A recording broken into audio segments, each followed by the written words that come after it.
Britain has been shoulder to shoulder with Ukraine, and at Chequers today, Rishi Sunak wanted to make it clear that remains the case. He did it in words and actions, like this bear hug for the president. We're not going away. Right, we are here for the long term. We remain steadfast in wanting to defend Ukraine, not just now to reclaim its rightful territory, but also to ensure that Ukraine has the means to defend itself into the future as well. Britain has committed to £4.6 billion of military aid to Ukraine, covering last year and this year, second only to the amount provided by the USA. Since the invasion, Britain supplied lethal weapons, including tanks and long-range missiles, and non-lethal equipment such as body armour. And British forces have trained 15,000 Ukrainian troops in the UK. But President Zelensky now really wants these fighter jets, like these F-16s.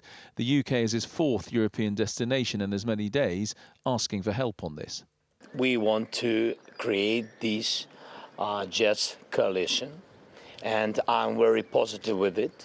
We spoke about it, and I see that in the closest time you will hear some, I think, very important decisions, but we have to work a little bit more on it. One thing we will be doing, starting actually relatively soon, is training of Ukrainian pilots, and that's something that we've discussed today. We're ready to implement those plans in relatively short order. Military analysts say that means Britain can help even without offering the planes themselves. We can expect to see Ukrainian civilians and pilots being trained on these platforms in the United Kingdom, but the platforms themselves, the actual planes, will likely be gifted by America and other European countries.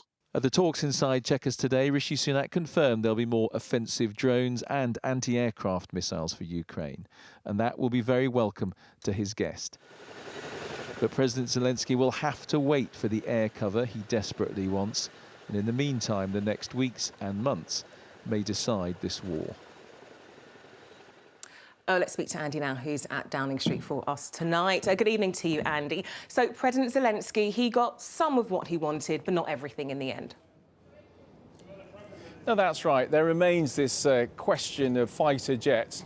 President Zelensky again said today that they really need this to provide the kind of air cover that Ukraine needs, especially with the possibility of a counter-offensive expected in the next few months. People may remember that the last time President Zelensky came here and he went to Parliament, he made the same case to say we need these fighter jets. Now, it's interesting today, his message has changed slightly. He now talks about a jets coalition. You heard him mention it there.